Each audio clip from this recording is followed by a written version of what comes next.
So somewhat linked to tanks then, so moving on to the sort of second part, the sub part of this section, moving away from tanks is drones. And sort of, we can talk about drones all day, so I'll try and limit this conversation to sort of this one sort of question, I guess. Again, I see a lot is, are drones evolutionary or revolutionary? So anyone wondering what we mean by that? By evolutionary, I mean, is it just more of the same, just carried out by different methods, I guess? And by revolutionary, I mean, are drones changing the face of conflict and our armies going to be forced to adjust because of drones? So I'll let you guys kind of discuss that one. Well, yes, they'll be forced. It's both. They'll be forced to adjust their tactics, but they're not a revolutionary new thing, I don't think. I mean, what's interesting about drones for me is that they seem to span quite a broad spectrum of technology. You've got very high-end drones operated by major states, and you've got really low-end quad-copters that have been bought by insurgent groups in Myanmar and are used to drop mortar rounds on people with a webcam on them.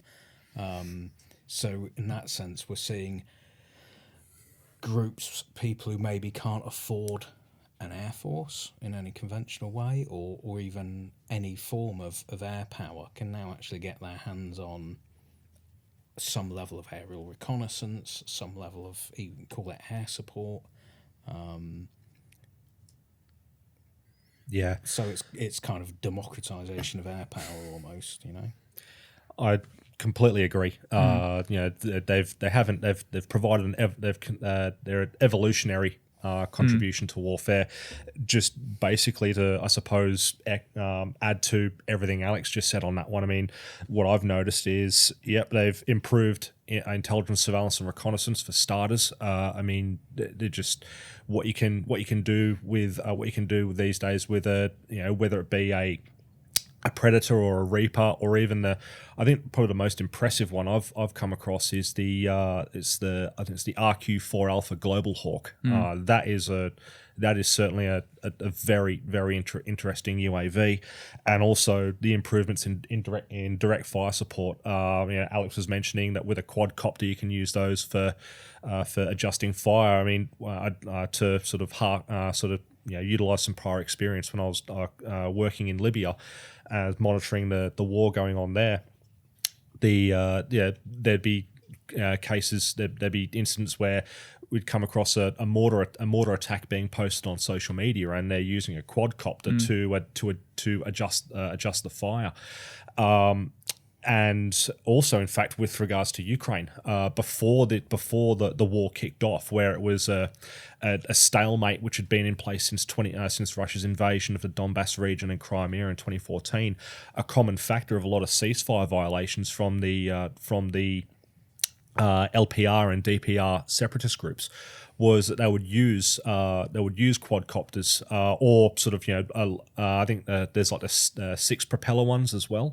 They would actually use those to as a form of like a mini airstrike. They would actually fly those things over, and they'd be armed with either VOG 17 or VOG 25 grenade launcher rounds, and they drop those rounds from above on Ukrainian forces, and I believe the Ukrainians would do the same as well. So in that regard, a little quadcopter can provide sort of on demand air support or indirect fire. And I think the last point that Alex brought up there with regards to allowing a capability jump, absolutely, Alex is spot on that one. Libya again is a prime example, when both sides, the GNA and the LNA, when both their air forces were essentially depleted, completely destroyed. They lost all the Soviet era stuff that both sides inherited from Colonel Gaddafi. Both sides look to utilising UAVs. The GNA bought the Bayrakhtar TB2 from Turkey, and that proved to be provide a direct replacement of their air force. And the LNA did the same with the Chinese knockoff of the Predator drone, the Winglong 2. So it's I think the answer on that one is, well, I agree with Alex on that one, is that they're an evolutionary. If you want to listen to the rest of that episode, head over to wherever you get your podcasts from.